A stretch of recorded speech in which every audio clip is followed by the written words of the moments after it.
शेतकरी बंधू भगिनींनो नमस्कार. कृषी विभाग महाराष्ट्र शासन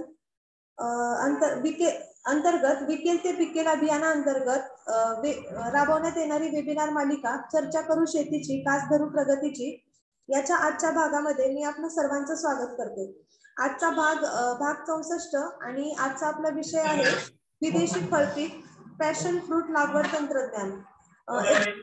कल्टिवेशन बाबत आपण आज माहिती घेणार आहोत आणि आज आपल्याला मार्गदर्शक म्हणून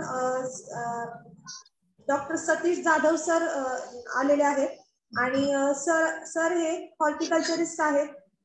AICRP on fruits Mahatma Phule कृषी विद्यापीठ राहुरी अंतर्गत सर काम करत आहेत. सरांना मी विनंती करते की सरांनी आपलं मार्गदर्शन सुरू करावं.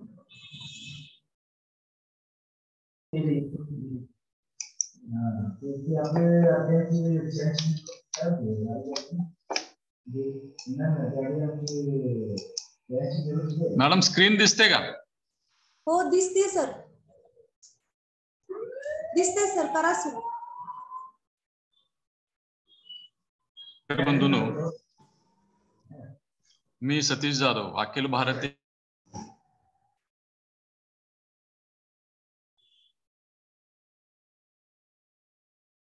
राहुरी येथे उद्यान विद्यावेत्ता म्हणून काम पाहत आहे. आज आपण कृष्णकमळ किंवा पॅशन फ्रूट, ज्याला आपण पॅशन फ्रूट या नावानं ओळखतो, या पिकाविषयी माहिती पाहू. कृष्णकमळ म्हणून जे काही ओळखले जाते जी वनस्पती आहे, ही वनस्पती पॅसिफ्लोरा या वंशातील आहे. या वंशात एकूण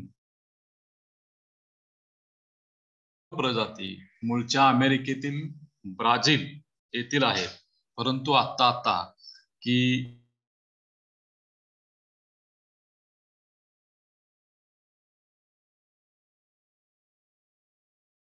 प्रतिबंधामध्ये चांगल्या पद्धतीनं ही वाढवलं जातं. कृष्णकमळ तसं हे खूप जुनं फळपीक आहे आणि ते पॅसिफ्लोरेसी या कुलातील आहे. आणि महत्वाचं म्हणजे हे वेलवर्गीय फळपीक आहे. भारतामध्ये पश्चिम घाटातील कूर्ग, कोडाईकॅनाल, मलबार हिल या ठिकाणी की हे पीक प्रामुख्यानं पाहावयास मिळते. या पिकाच्या भारतामध्ये एकूण 4 ते 5 जाती आढळून येतात आणि त्या सर्व जाती तणावाच्या साहाय्याने आधारावर चढून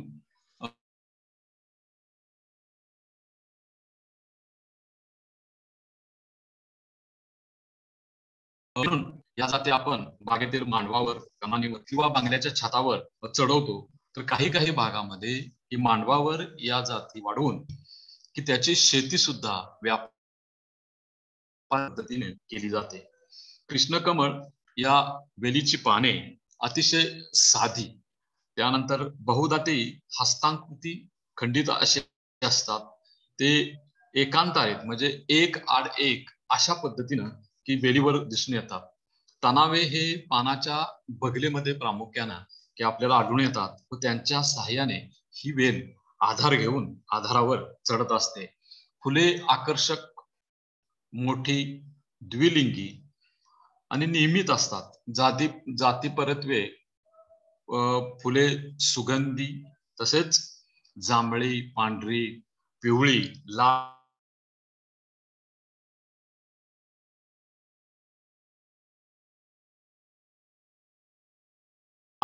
सच्छद्र असतात. प्रत्येकास खाली जुळलेली एक नलिकाकृती आणि सतत राहणारे 5 संधिले आहेत. प्रदले सुट्टी 5 व त्यातील आतील बाजूस अनेक तंतूंचे मंडल असते.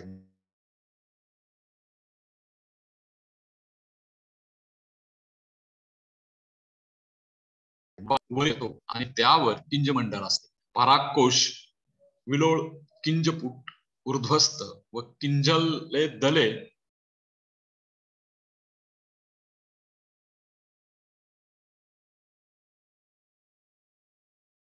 असते. त्यानंतर यामध्ये बिया अनेक असतात. फळामध्ये बिया अनेक असतात. त्यानंतर फळ मृदू असते आणि या मृदू फळामध्ये असंख्य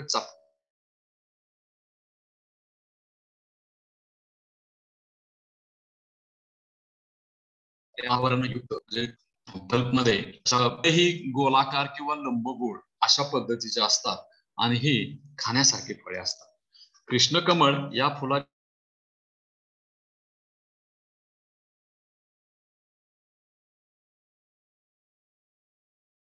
तसेच फुलाला धार्मिक दृष्ट्याही अतिशय महत्व आहे.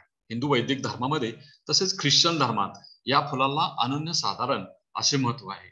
त्यामुळे या फुलाच्या धार्मिक दृष्ट्या असलेले महत्व पाहून आपण आपल्या घरामध्ये परसामध्ये या फुलवेलीची लागवड अगदी उत्सुकतेने किंवा हौसेने करत असतो. सनातन वैदिक धर्मामध्ये कृष्ण कमळाचा संबंध डायरेक्ट महाभारताशी जोडला आहे. असे सांगितले जाते की महाभारतातील सर्व पात्रे या फुलामध्ये आपल्याला दिसून येतात. फुलाच्या बाहेरील ज्या पाकळ्या जांभळट, लाल किंवा पांढऱ्या रंगाच्या असतात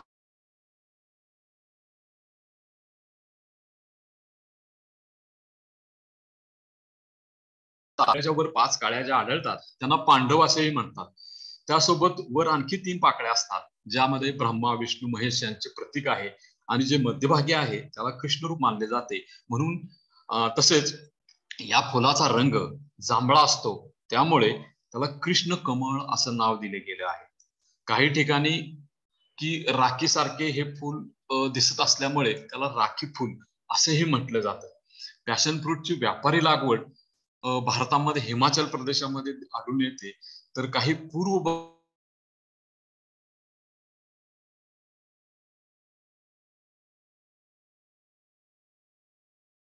लागवड केली जाते. फळांचा स्वाद व सुगंध या गुणवैशिष्ट्यामुळे की फळापासून उत्तम प्रतीचं पेय तयार करतात. तसंच पौष्टिक रसही तयार केला जातो. पॅशन फ्रूटचा रस प्रामुख्याने आईस्क्रीम, केक, त्यानंतर पाई तयार करण्यासाठी तसंच कॉन्सन्ट्रेट म्हणून किंवा ब्लेंड करण्यासाठी हे प्रामुख्याने वापरला जातो. कृष्णकमळ हे वेलवर्गीय वनस्पती आहे, तशीच ती बहुवर्षायू आहे. ही वनस्पती अतिशय काटक, कठीण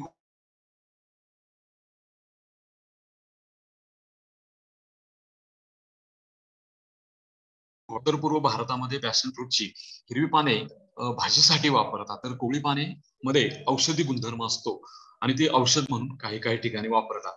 पॅशन फ्रूटचे फळ कापून खाण्यासाठी जास्त करून वापरले जात नाही, पण त्याचा ज्यूस तयार करण्यासाठी त्याचा सर्रास उपयोग होतो. फळे गोल अथवा लंबगोल आकाराचे असून पिकल्यानंतर ती पिवळी किंवा जांभळ्या रंगाची अशी होतात. आरोग्याच्या दृष्टिकोनातून जर पाहिलं तर पॅशन फ्रूट फार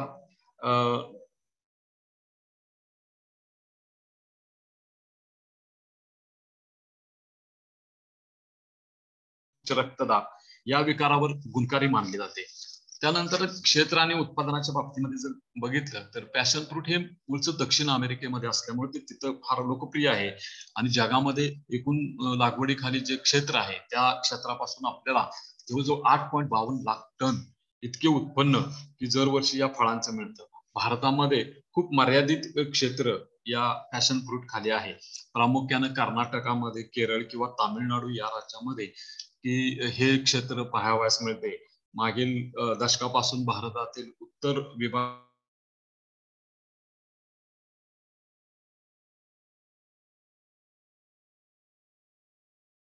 व्यापारी तत्वावर प्रामुख्याने केली जाते. भारतात एकूण या पिकाखाली जवळजवळ की 14,750 हेक्टर क्षेत्र आहे आणि त्यापासून आपल्याला 45,820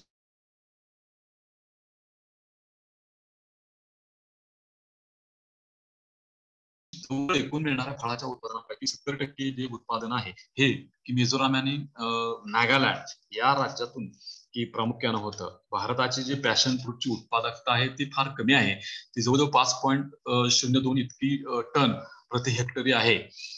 ब्राझील, ऑस्ट्रेलिया किंवा कोलंबिया या देशाच्या उत्पादकताचा जर विचार केला तर आपली उत्पादकता खूपच कमी आहे. जवळजवळ ब्राझीलमध्ये 30 ते 35 टन प्रति हेक्टर एवढं उत्पन्न मिळतं. त्यानंतर जातींचा विचार केला तर या कृष्ण कमळाच्या जगामध्ये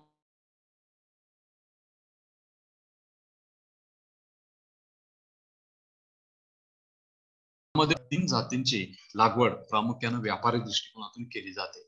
येलो पॅशन फ्रूटच्या बाबतीमध्ये ही जात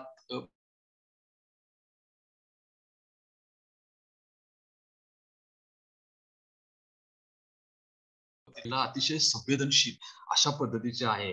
त्यामुळे की ही जात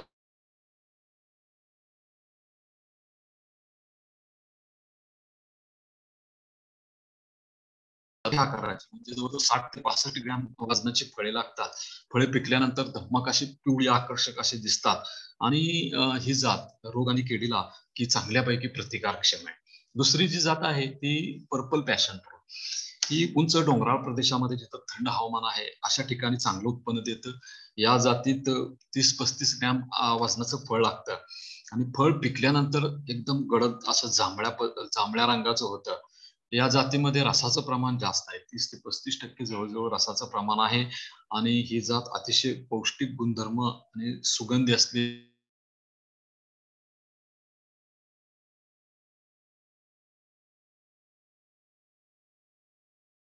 त्यानंतर तिसरी जी जात आहे ती कावेरी पॅशन फ्रूट.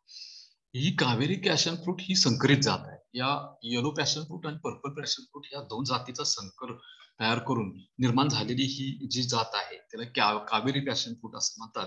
ही बंगलोरच्या भारतीय बागवानी संशोधन संस्थेने विकसित केलेली ही जात आहे. या जातीमध्ये जी फळं आहेत ती फार मोठी अशा आकाराची लागतात. साधारणतः फळांची लांबी 10 ते 15 सेंटीमीटर असते. वजन जवळ जास्तीत जास्त 60 ग्रॅम पर्यंत वजन मिळते. त्यानंतर ही जात पिकल्यानंतर जांभळ्या रंगाची होते. त्यानंतर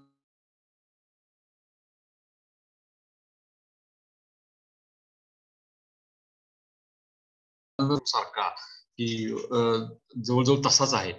त्यानंतर ही मध्यम सुगंधी जात आहे. त्यामुळं मोठ्या प्रमाणावर रसाचा यासाठी उपयोग होतो आणि रोग आणि किडीच्या बाबतीमध्ये ही जात चांगल्या प्रकारे प्रतिकारक्षम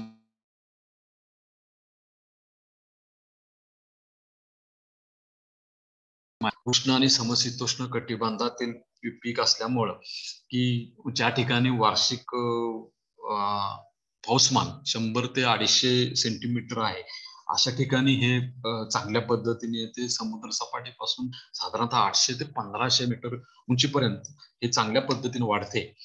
त्यानंतर पर्पल पॅशन फ्रूटची जी जात आहे त्यासाठी मात्र फलधारणा होण्यासाठी हवामान थंड असावं लागतं. साधारणतः 20 ते 30 डिग्री सेंटीग्रेड तापमानात हे पीक अतिशय चांगल्या पद्धतीने येतं. मात्र तापमान जर 15 डिग्री सेंटीग्रेड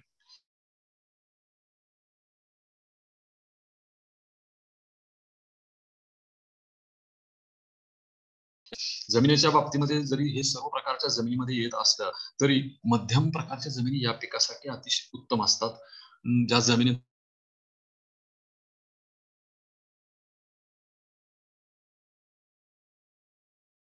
या चांगल्या असतात. पॅशन फ्रूट हे वेलवर्गीय आहे परंतु त्यांची मुळं फार खोल जात नाही. त्यामुळे जे आपण जमीन निवडू त्या निवडलेल्या जमिनीमध्ये भरपूर सेंद्रिय पदार्थ असणं आवश्यक आहे तर त्याची चांगली वाढ होते. निवडलेल्या जमिनी खास करून क्षारयुक्त नसाव्यात.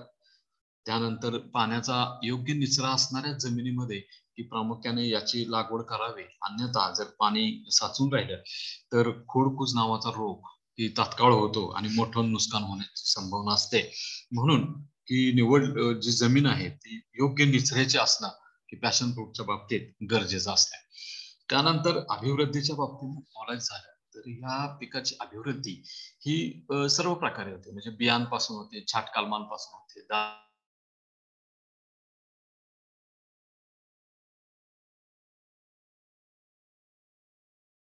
कलम आणि बियांपासून ही प्रामुख्याने मोठ्या प्रमाणावर की याची लागवड केली जाते. बियापासून आणि कलमापासून जे आपण रोप लावतो ही छाट कलमापासून तयार केलेल्या किंवा लावलेल्या रोपांपेक्षा जोमदार वाटतात. बियांपासून जी अभिवृद्धी करायची असेल किंवा लागवड करायची असेल तर त्यासाठी प्रथमतः की आपण उत्तम प्रतीची अधिक उत्पन्न देणाऱ्या वेलीपासून वेलीची फळं जी आहेत ती फळं की प्रथम निवडावी आणि त्या फळांच्या बिया काढून त्या बियांच्या बियांपासून रोप तयार करावी. त्या बिया काढल्यानंतर की त्या तशाच गारासहित 72 तास ठेवाव्या म्हणजे फर्मेंटेशन होऊन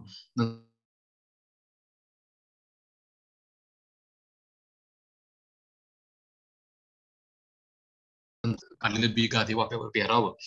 रोपांना साधारणतः 4 ते 6 पानं आली की नंतर की त्यांची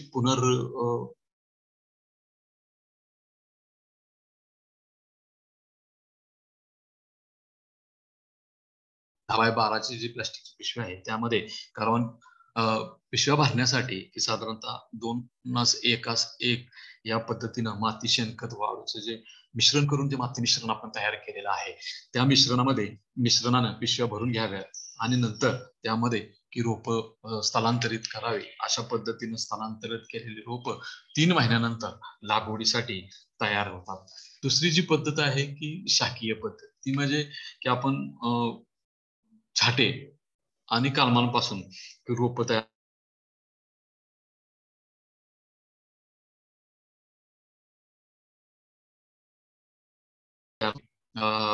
निवडतात. या अर्धपक्व छाट्यांपासून प्रामुख्यानं पॅशन फ्रूटची अभिवृद्धी होते. रोपे तयार करण्यासाठी साधारणतः 30 ते 35 सेंटीमीटर लांबीचे निरोगी पेन्सिलच्या जाडीचा आकार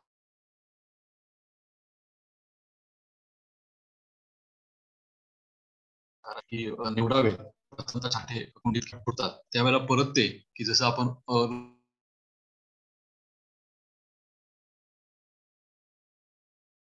नंतर ते लागवडीसाठी वापरतात. साधारणतः 3 महिन्याच्या कालावधीमध्ये छाटे लागवडीसाठी तयार होतात. अशा पद्धतीनं ही लागवड करण्याची ही प्रचलित पद्धत आहे. तरी कलम करणे जर झालंच तर प्रामुख्यानं पर्पल पॅशन फ्रूट या जातीचा मूळ खुंट कलमासाठी की प्रामुख्यानं वापरावा, म्हणजे की त्याच्या चांगल्या पद्धतीनं की तो रोग आणि किडींना प्रतिकारक्षम असतो. त्यानंतर लागवडीचे अंतर आणि लागवडीची पद्धत. साधारणतः पॅशन फ्रूटची लागवड ही मांडवा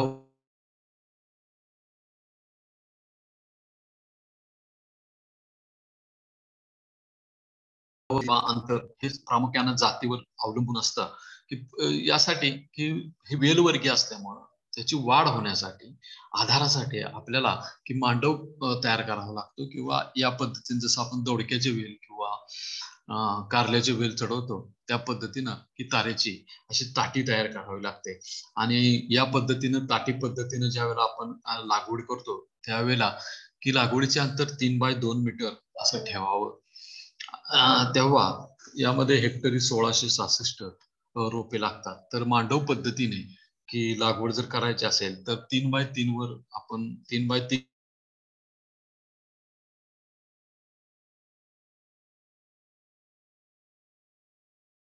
लागवडीसाठी निवडलेल्या जमिनीमध्ये प्रथमतः 45 बाय 45 बाय 45 सेंटीमीटर आकाराचे असे खड्डे खणावेत.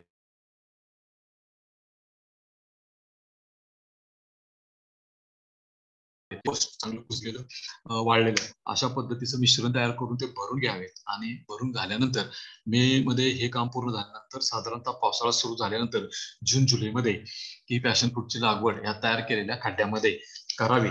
मंडप उभारणीसाठी चांगली असं भक्कम मंडप पिकाच्या वाढीसाठी उभा करावा. मंडपाची उभारणी करताना जर ताटीसाठी आपण करत असेल तर साधारणतः 2.5 मीटर उंचीचे लोखंडी डाम साधारणतः 3 मीटर अंतरावर लावून त्यावर 9 ते 11 गेजच्या अशा 4 तारा आडव्या ओढाव्यात आणि या पद्धतीनं मंडप तयार करून त्यावर वेल चढवावी. तर मांडवासाठी त्यावेळेला भरपूर सूर्यप्रकाश आपल्याला जर हवा असेल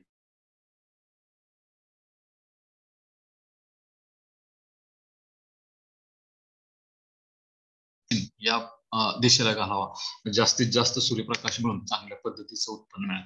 त्यानंतर छाटणीची आवश्यकता असते पॅशन फ्रूटला. पॅशन फ्रूट छाटणीला चांगला प्रतिसाद देते. कारण काय की जी नवीन फूट येते त्या फुटीला शक्यतो की फुलं लागतात आणि फळं येतात. म्हणून की पॅशन फ्रूट मध्ये की छाटणी करावी लागते. पद्धतशीरपणे छाटणी केली तर नेहमीच ते फायदेशीर छाटणीमुळे नियमितपणे भरपूर उत्पादन मिळण्यास मदत होते. छाटणी ही नेहमी फळाच्या काढणीनंतर म्हणजे साधारणतः एप्रिल आणि डिसेंबर महिन्यात करावी. आणि छाटणी करता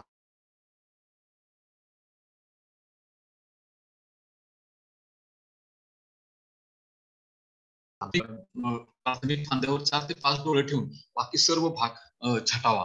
आणि म्हणजे मग त्याला नवीन फूट येईल आणि त्या फुटीवर पुन्हा फ्लावर.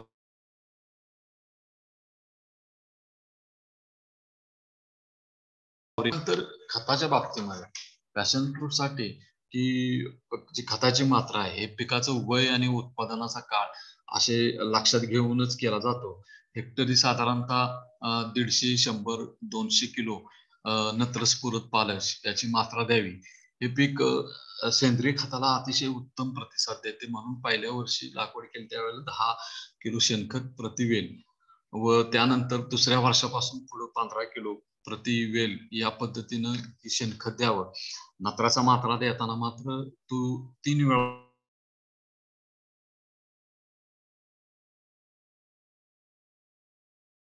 विभागून दिल्यानंतर वाढीवर आणि उत्पन्नावर त्याचा चांगला परिणाम होतो. त्यानंतर आवश्यकतेनुसार सूक्ष्म अन्नद्रव्यांची फवारणी करावी जर सूक्ष्म अन्नद्रव्याची कमतरता भासली किंवा वाढीवर त्याचा काही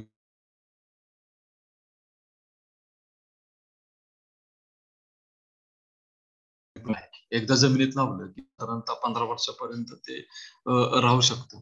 त्यामुळे पाण्याची सोय परमनंट केली तर ठिबकनं पाणी दिलं तर फारच उत्तम. पण तरीही किमान 15 दिवसाच्या अंतरानं उन्हाळ्यामध्ये की पाणी द्यावं, हिवाळ्यामध्ये साधारणतः की आवश्यकतेनुसार पाणी द्यावं. जर ठिबकनं पाणी द्यायचं असेल तर साधारणतः उन्हाळ्यात 12 ते 15 लिटर प्रतिवेल या पद्धतीने, तर हिवाळ्यात 6 ते 8 लिटर प्रतिवेल प्रतिदिवस या पद्धतीनं पाण्याची त्याला आवश्यकता असते. आणि त्या पद्धतीनं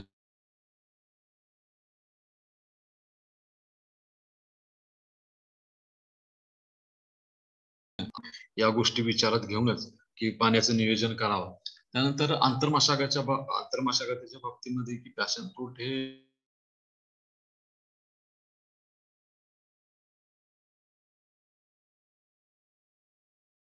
जात नाहीत, उथळ असतात.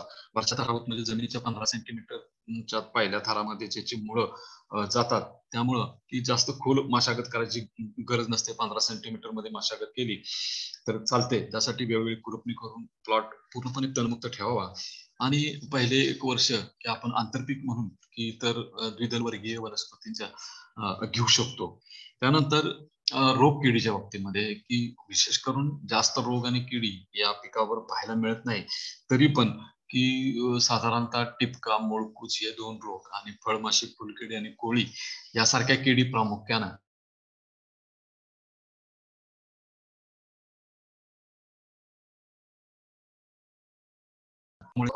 टिपका रोग साधारणतः काळ्या असे तपकिरी रंगाचे असे पानावर ठिपके पडतात. त्यामुळं जर हे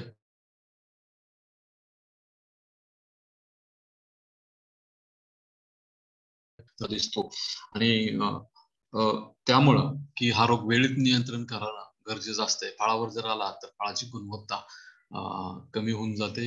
या रोग नियंत्रणासाठी साधारणतः 0.2% मॅन्कोझेब किंवा डायथेनझेड 78 या बुरशीनाशकाची फवारणी करावी.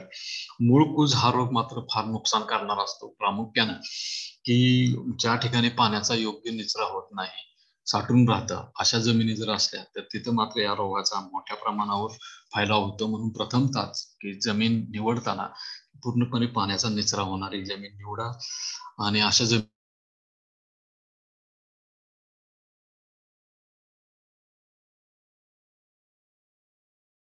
करावे. आणि या रोगाच्या नियंत्रणासाठी 1% बोर्ड मिश्रणाचा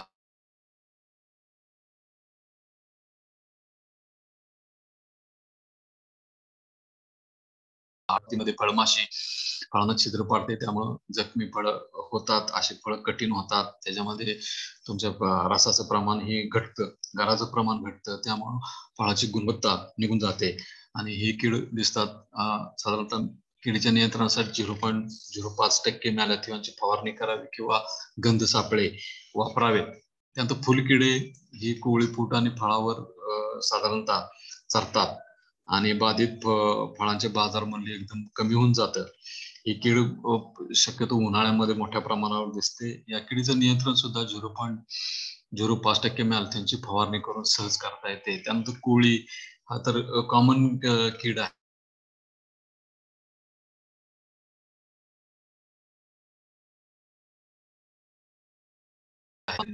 सल्फरयुक्त कीटकनाशकांची आपण फवारणी करावी. त्यानंतर काढणी आणि उत्पादन सगळ्यात महत्वाचा भाग.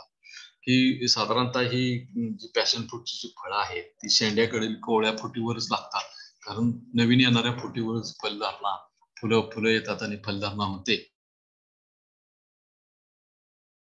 चांगल्या वातावरणात कधी कधी तर या वेलींना वर्षभर फळं दिसून येतात, परंतु प्रामुख्याने की ऑगस्ट ते डिसेंबर आणि मार्च ते मे या हंगामामध्ये किंवा या दिवसामध्ये हे प्रमुख फळांचे 2 हंगाम आहेत आणि यामध्ये फळांचा हंगाम सुरू होतो आणि या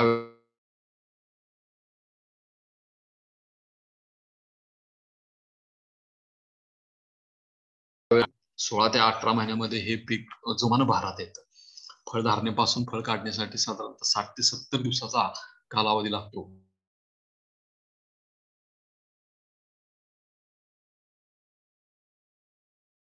फळ पीक पक्व झाले की ती आपोआप गळून पडतात.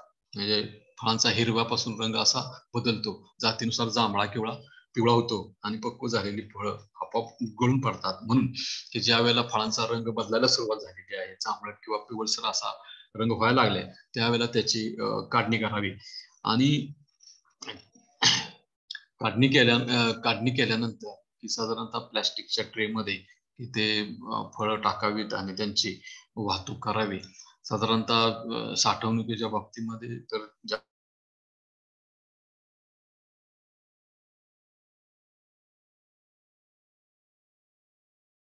पॅकिंग आपल्याला करता येते आणि फळ प्लॅस्टिकच्या पिशवीत जर पॅक करून ठेवली तर ते जास्त काळ जास्त दिवस टिकतात.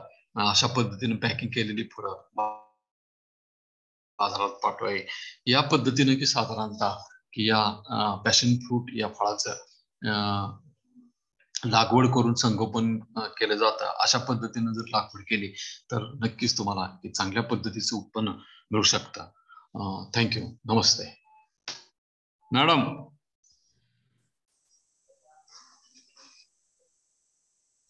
हॅलो.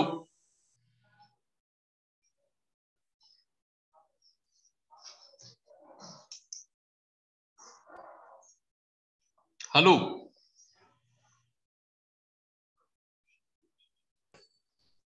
सर आवाज येतोय का? हा येतोय. झालं माझं. हो सर. धन्यवाद जाधव सर. सरांनी आपल्याला पॅशन फ्रूटचे लागवड तंत्रज्ञानाबाबत अतिशय सुंदर अशी माहिती दिली आहे. सध्या दिसले ना व्यवस्थित? हो हो सर. विदेशी जी फळं आहेत त्यामध्ये आपण ॲव्होकॅडो, आता ड्रॅगन फ्रूट, पॅशन फ्रूट यासारख्या फळ पिकांचा शेतकरी आता लागवडीसाठी विचार करू शकतात. आणि सर आपण आणखी काय सांगू शकता, याची लागवड आता म्हणजे आपल्या भागात कुठे होते का, असे मोठ्या प्रमाणावर वगैरे लागवड होते का, याच्याबद्दल जरा थोडंसं मार्गदर्शन करा. सध्या आहे का नाही, हौसे खातरच लोक जास्त करून लागवड करतात. खास करून उन्हाळ्यामध्ये याचा उपयोग रस तयार करण्यासाठी लावतात. म्हणून परसबागेत वगैरे की मोठ्या प्रमाणावर या जी पॅशन फ्रूटची लागवड होते. खास करून परसबागेत या फळाला महत्व आहे. किंवा बंगल्यावर वगैरे चढवतात लोक, कारण याची जी गुणधर्म आहेत, औषधी गुणधर्म, त्याचबरोबर की सुगंध आणि त्याची फळांची गुण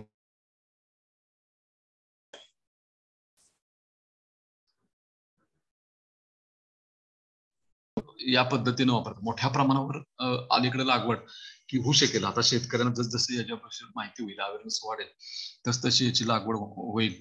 आता त्यासाठी आधी मार्केटची गरज आहे. मार्केटमध्ये की ते नेल्यानंतर की हे खास करून हे फळ जे आहे हे आपण असं कापून खाता येत नाही. ते आपल्याला त्याचा रस करूनच किंवा प्रक्रियायुक्त